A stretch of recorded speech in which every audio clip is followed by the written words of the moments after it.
उदास क्यों हैं? आप बड़े दुखी चिंतातुर हो रहे हैं, क्या चिंता सता रही है?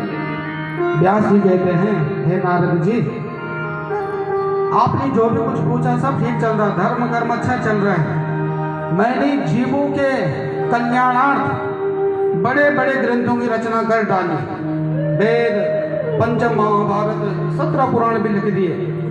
मेरे अंतःकरण को शांति नहीं मिल रही, पता नहीं मेरा मन फिर भी क्यों अशांत है।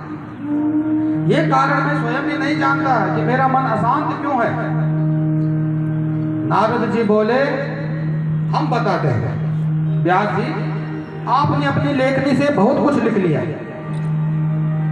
आपने अपनी लेखनी से बड़े चमत्कार दिखलाई दिए। व्यास जी, आपने भगवान के निर्मल यश का प्राय प्रतिपादन नहीं किया, भगवान के यश का प्रतिपादन नहीं किया।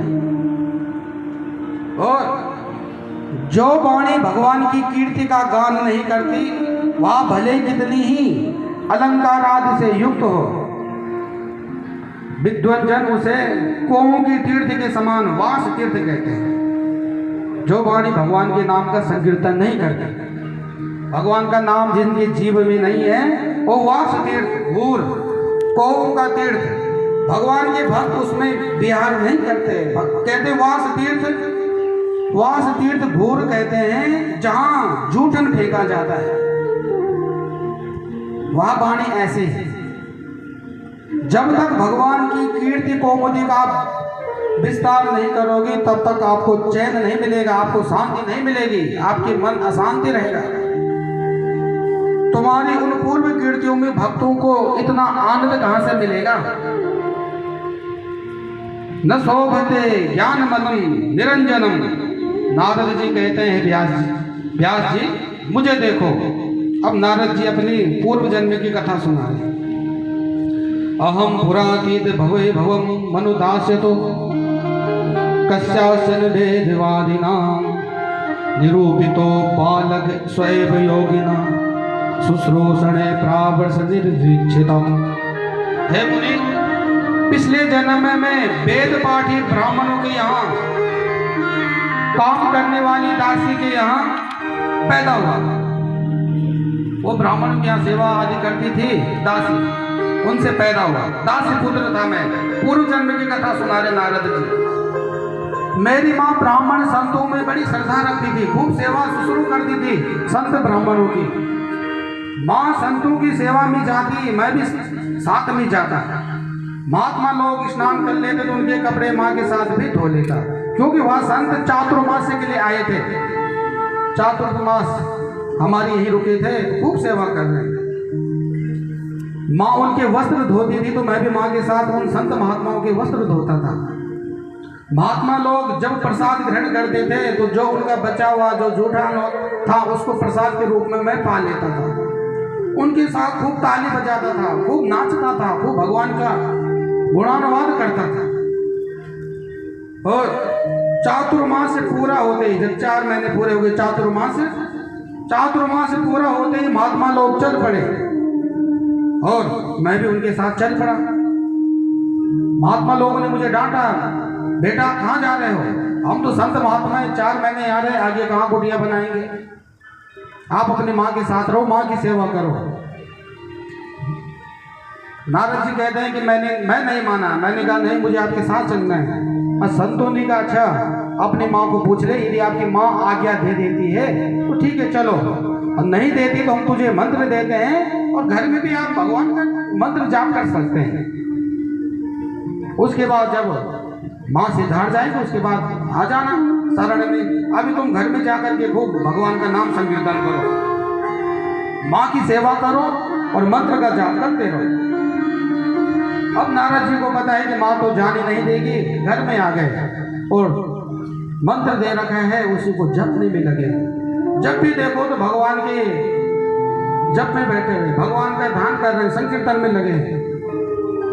और नारद जी कहते हैं मेरी माँ को बड़ी चिंता होने लगी, क्योंकि माँ के साथ बातचीत करते ही नहीं। जब भी देखो मैं भजन कीर्तन में लगा रहता हूँ, और जब भी कोई हमारे घर में आता है तो मेरे माँ उनसे बात करती है कि मेरे पुत्र के लिए, मेरे बेटे के लिए कोई अच्छी सी लड़की, कोई बहू रानी देखो, कोई बेटी देखो, कोई सुंदर कन्या देखो, मैं जल्दी दुनियादारी से इनका गृहस्थ आश्रम बढ़ जाए तो फिर मैं भी फ्री हो जाऊंगी, आनंद से रहूंगी।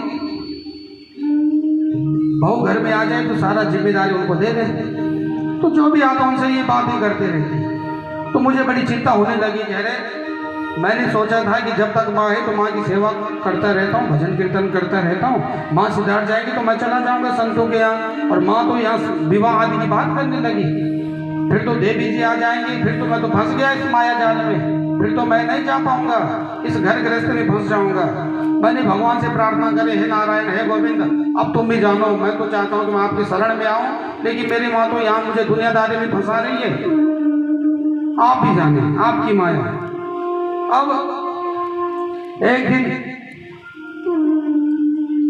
मेरी माँ सायंकाल के समय गाय को धोने जा रही थी, और मेरी माँ को सर्पनी डस लिया, और ये मेरी माँ सिधार गई, मृत्यु हो गई। मुझे मेरे मित्र ने बताया कि तेरी माँ को वहाँ सर्पनी डस लिया। मैं गया तो खुशी भी थी, दुख भी था। खुशी इस बात की थी कि चलो अब तो दुनियादारी से बच गया, चलूंगा भगवान के शरण में। दुख इसलिए था कि माँ तो माँ है, माँ ऐसा शब्द है जिसका कोई अंत ही नहीं है। माँ शब्द का कोई अंत नहीं, और माँ शब्द ऐसा है, चाहे भूली कैसे भी हो, हर बार में माँ माँ आता ही है। कुछ भी हो, आपको ठोकर लगे है भगवान है माँ, ये शब्द ऐसा है बराबर। तो दुखी भी रहा और खुशी इसलिए हुई कि चलो ठीक है भगवान के शरण में जाऊंगा। तो मैंने माँ का दाह संस्कार आदि करा, सारा क्रिया कर दी, और मैंने ईश्वर की इच्छा मान करके चलो जैसे भगवान की इच्छा, दाह संस्कार करके सारा क्रियाक्रम करके सीधा उत्तर दिशा की ओर चला गया, और उन संत महात्माओं को ढूंढने लगा कि वो संत महात्मा जो चातुर्मास के लिए आए थे हमारे घर कहाँ होंगे। ढूंढता, लेकिन वो महात्मा कहीं नहीं दिखाई दे। मुझे दिखाई दे एक सरोवर, तालाब, मैंने जाकर उसमें स्नान करा, और स्नान करके पीपल के वृक्ष के नीचे बैठ गया। पीपल का एक वृक्ष था, उसके नीचे बैठ गया, और आंख बंद करके जो संत महात्माओं ने जो मुझे मंत्र दिया था उसको जपने लगा। अचानक जैसे भगवान का ध्यान कर रहा, मंत्र जप नहीं, आंख बंद करके अचानक श्री हरि का वह दिव्य भांकी झांकी मेरे हृदय में प्रकट हो गए। आंख बंद कर रहा हूं तो मेरे सामने ऐसा लगा भगवान नारायण मेरे सामने आ गए, हरि मेरे सामने आ गए। और इससे पूर्व में मैं तृप्त हो पाता तो झांकी मेरे हृदय से अंतर्धान हो गए। जैसे मैं आनंद बैठा था, भगवान की झांकी है, आनंद विभोर हो रहा था, तृप्त होता तब तक झांकी हट गई। थोड़ी देर के लिए वह झांकी मेरे हृदय में बसी। फिर मैंने दोबारा कोशिश करी, आंख बंद करी, मंत्र जपा, लेकिन वो दोबारा वो झांकी मेरी आंखों के सामने नहीं दिखी। मैं परेशान हो गया, मुझे बड़ा दुख हुआ और रोने लगा। मुझसे कौन सा दोष बन गया कि इतनी सुंदर झांकी मेरी प्रभु ने दिखाई और अंतर्धान हो गए, कहाँ चले गए। अचानक ये क्या हो गया, प्रभु कहाँ गए, आप कहाँ भाग गए प्रभु, कहाँ चले गए। जब मैं बहुत बुरी तरह रोया तो अचानक मेरे कानों में एक वाणी सुनाई पड़ी, अभिपक्वा कसायारम दुर्दशोयुक्तो योगिनम। आकाशवाणी हुई, आकाशवाणी ने कहा, हरे वत्स नारद, हरे वत्स, अभी तुम परिपक्व योगी नहीं हुए, अभी तुम कच्चे हो। जब परिपक्व सच्चे योगी बन जाओगे तभी तुम्हें मेरे दिव्य दर्शन प्राप्त होंगे, अभी तुम कच्चे हो। मैंने अपनी रूप सुधा की चकनी चखा दी, अपने रूप की चकनी मैंने तुझे चखा दी, अब तुझे चस्का लग गया, अब तू पक्का योगी बन, तू अब भटकेगा नहीं और इसी स्वाद में डूब कर मेरा भजन कर। इस जन्म में नहीं, अगले जन्म में तुझे मेरी प्राप्ति अवश्य ही होगी। इसलिए आप ही चिंता न करें, इस जन्म में जो भी सुख दो सबको भगवान की कृपा से आनंद से यापन करो जीवन, मृत्यु भी निश्चित है। तो जो भी हम अच्छा कर्म करेंगे वह व्यर्थ नहीं जाएंगे, अगले जन्म में हमारे काम आएंगे। तो नारद जी से भी यही आकाशवाणी ने यही कहा कि तुम बस मन लगाए रहे। नारद जी कहते हैं, व्यास जी, आकाशवाणी के शांत हो जाने पर मैं तपस्या करता रहा, फिर तो और कुछ ही दिनों बाद महाप्रलय हो गया। सारा संसार परमात्मा के उदर में विलीन हो जाता है। और जब उस परमात्मा ने पुनः इस संसार का सृजन किया, क्योंकि सारा संसार समाप्त, फिर दोबारा भगवान सृष्टि की उत्पत्ति करते हैं। और दोबारा जब संसार का सृजन किया तो उस दासी पुत्र नारद को अब इस बार के सृष्टि में ब्रह्मा जी का पुत्र नारद बन करके पैदा किया। पूर्व जन्म में क्या थे नारद जी? दासी पुत्र। अब क्या है? ब्रह्मा जी के पुत्र। यह चमत्कार है तब भजन कीर्तन जब तब का। व्यास जी महाराज कहाँ दासी पुत्र नारद और कहाँ यहाँ ब्रह्मपुत्र हो गया? ये तो उन प्रभु के उन संतों के सानिध्य में भगवान के चमत्कार है। वो संत नहीं आते तो मैं भजन कीर्तन नहीं करता, मुझे चस्का कैसे लगता?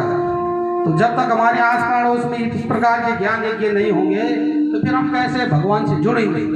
देखो जब हमने ये आप सभी ने इस आयोजन को करा है मिल करके हम सभी ने, तो सभी लोग आ रहे हैं, खींचे जा रहे हैं, आप शुरू तो करो। मुझे भी यही बोला जिनसे मैंने बात छेड़ी थी कि भाई मैं सोच रहा हूँ कि करा जाए, सभी ने कहा शुरू तो करिए, सभी साथ हैं। लेकिन माँ गंगा मैया गंगेश्वर जी की कृपा से सभी ने खूब साथ दे रहे हैं, दिया भी सभी खूब व्यवस्था भी बना रहे हैं, सहयोग भी कर रहे हैं तन मन धन श्रद्धा भाव से।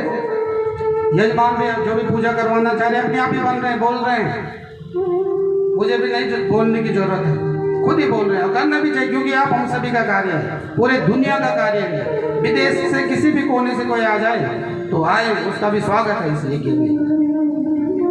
और हम देख रहे हैं कि जिन्होंने यहाँ बुनियाद रखी है, हमारे संस्थापक हमारे बाबूजी श्री डॉक्टर तेज सिंह जी प्रधान जी कल भी आए, आज भी अपना समय दे रहे हैं। और जब मैंने भी बोला था कि ऐसा करने जा रहे, करें नहीं करो, सब अच्छा होगा, अनुभवशील है, देख रहा हूँ आ रहे हैं। तो जब आप लोगों ने यह सारा व्यवस्था बनाई हुई है तभी जाकर के हम क्या है कथा वाचन कर रहे हैं। तो इस प्रकार से नारद जी ने अपनी पूर्व जन्म की कथा व्यास जी को सुनाई। जो काम पूर्व जन्म में अधूरा रह गया वह इस जन्म में पूरा हो गया।